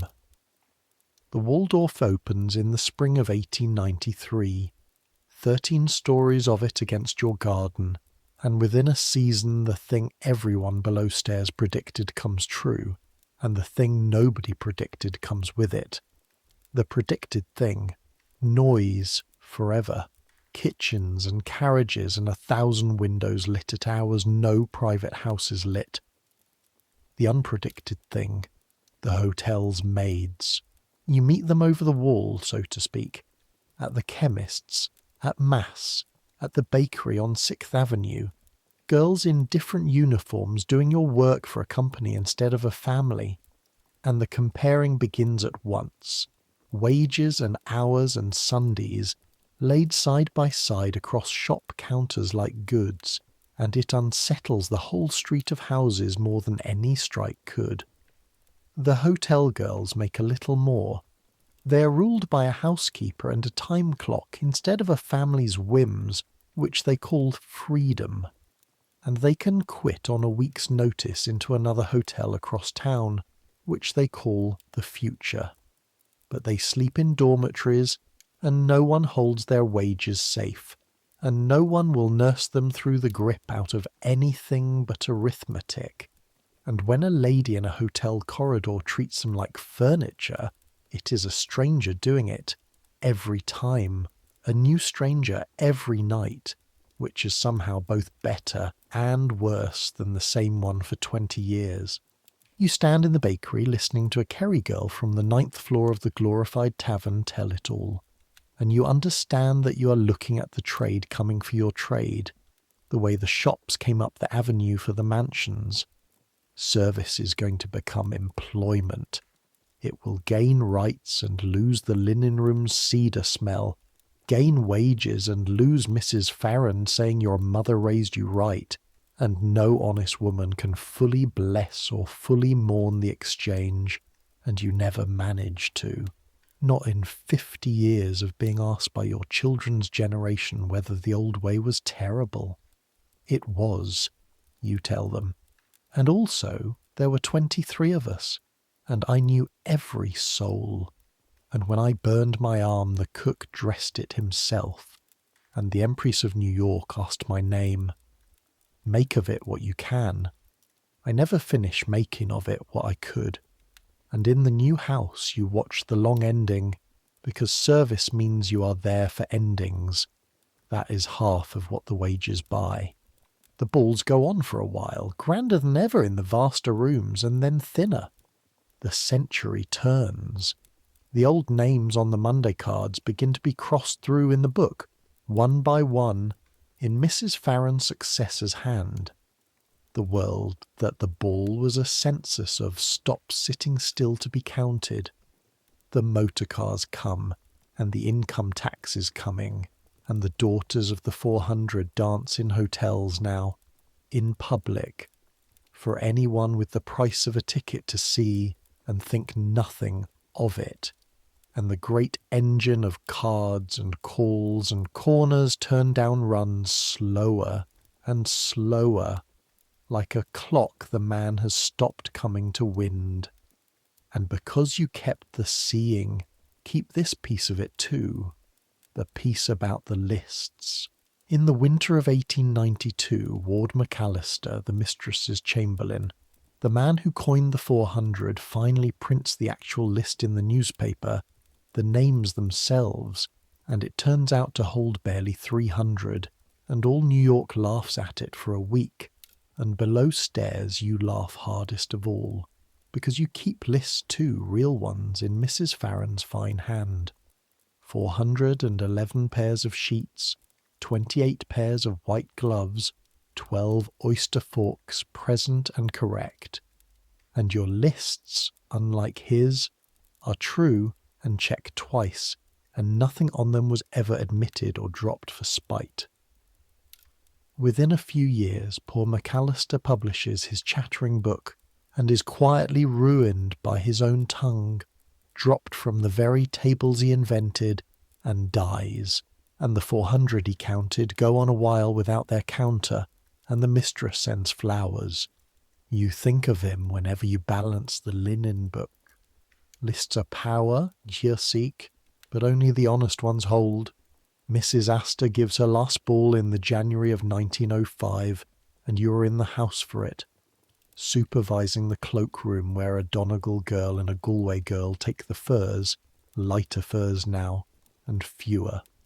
And that night she stands to receive beneath the portrait, which has travelled up the avenue with her, herself beside herself one last time, and the diamonds blaze as they always blazed, and you, passing once at the edge of things with your ring of keys, see what the guests see, and also what you have always seen both at once. The Empress and the tired woman holding the line, and the held spine, and the counting eyes, and you think of a grey wadded dressing gown in a dark gallery 17 years gone, and my hands were always large, capable hands, and you would like, with a fierceness that startles you, for someone at that ball, anyone, just once, to mention her hands. After that winter she's not well, and then she's not seen. The world is told she is resting. The household knows what the world guesses. Her mind, in the last years, goes travelling. And here is the last thing you will carry out of that service, the thing you will tell only once, an old woman yourself to one grandchild, the one who asks the real questions because it is not gossip, whatever the newspapers of the day would have paid for it. It is the other thing, witness. In her last years, in the White Chateau, Mrs. Astor receives guests who are not there. She stands on her bad evenings at the foot of the great staircase, dressed by her own orders, in full dress, diamonds on, and she receives. Her hand rises to hands no one else can see. Her head inclines. Her lips move with names, the old names, some of them names off stones in Trinity Churchyard these 30 years, and the nurse hovers, and the household passes on its errands with lowered eyes, air as ever, and she greets her 400 in the empty hall, gracious, unhurried, magnificent, holding for hour after hour against no opposition left on earth, the line. You come upon it once, only once, crossing the hall at dusk with the lamps not yet lit, and you stop where you stand, and the training turns you toward the wall, and then, for the first and last time in your 20 years of service, you disobey it. You turn back. You stand in the shadow by the pier glass and you watch her, because it comes to you, simple and enormous, that someone real ought to attend, that a woman who spent her whole strength being seen deserves, even now, especially now, one pair of honest eyes at her receiving. Her gaze crosses you once, without pause, without landing. Perhaps you are Perhaps you are at last on the list. There is no way ever to know.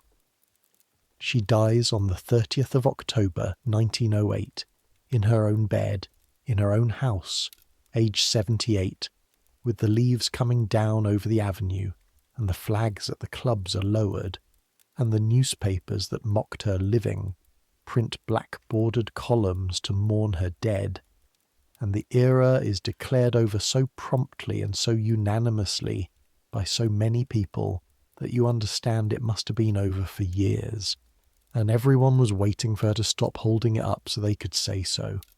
You leave service the following spring, 21 years. You are 37, and you have $411 in the 6th Avenue Bank, and a man named Daniel Hoare, a fireman if you can credit it, a fireman whom you met, if you can credit it further, through Wish the Telegraph Boy, grown now, married, dispatching for the department, who swore for years he'd repay the kitchen that thawed him, and did it in his own way, by making an introduction. Daniel courted you 4 years of second Thursdays. He asks about your hands, the yellowed knuckles, the wax-glazed scar, and when you tell him about the wall and the seam of orange light in the lath and old Thomas with his braces over his nightshirt, he doesn't laugh and he doesn't marvel. He listens like a colleague. Then he says, "Buckets, in that wind, on stairs, in the dark. I've been to medal dinners for less." And you marry him. You keep house in Brooklyn, 4 rooms, your own. The first morning you wake in it. No bell rings anywhere, and you lie for a long time in the strange luxury of that silence, and then you get up early anyway and always will. The 6 o'clock is in your bones like the tide. You keep 2 things on your dresser in a little japanned box, and your children grow up knowing they may look and not touch. A half eagle, $5 gold, and a single black glass bead. One is the only thanks an empress ever sent down to the air. The other is nothing at all, sweepings, 1 glass current off the floor of a vanished world, picked up on your knees by candlelight at the end of a 22-hour day, by a girl who wanted just once to keep some particle of the shining thing she carried on her back and could never enter. Your granddaughter, years on, holds the bead to the lamp and turns it, 6 little windows of flame, and asks which one is worth more. You're an old woman by then, and you've had a long time to decide. The gold piece is worth more, you tell her. The bead cost more. It cost a whole world. They pulled the house down, and the people are gone, and the 400 are scattered like the roses, and that, you close her small hand around it, is all that's left of the greatest ball in America. Mind it doesn't fall in the dustpan. She minds it. It is in the family yet. And now, listener, it is late, and you have been carrying things all day yourself, whatever your things are, and it is time to set them down. So come back one last time to the old house, before it fell. Come to the attic room under the roof, the third winter, an ordinary night, no ball, no storm. You are in your bed at your angle beneath the sloped ceiling, stockings on, blankets to your nose. The Donegal girl breathes long and slow across the dark. Your hands ache their small, deep ache, each knuckle keeping its own time, and the ache is almost company. Listen. The house is talking, and by now you know every word. That knock and swallow is the radiator, heat climbing the walls like a slow warm animal, going up to no one, faithful anyway. That single crack, far off, is the gallery parquet taking its one step and standing still, the floor you polish, the floor that is well done. That long sigh is the north shutters leaning back against the wind.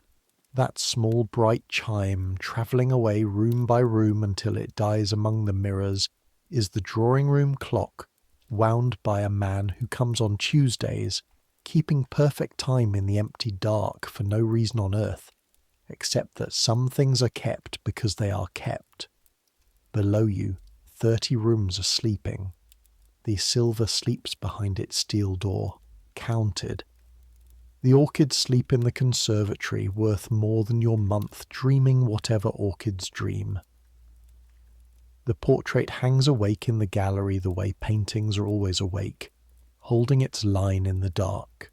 And in her great bed the old empress sleeps or does not sleep.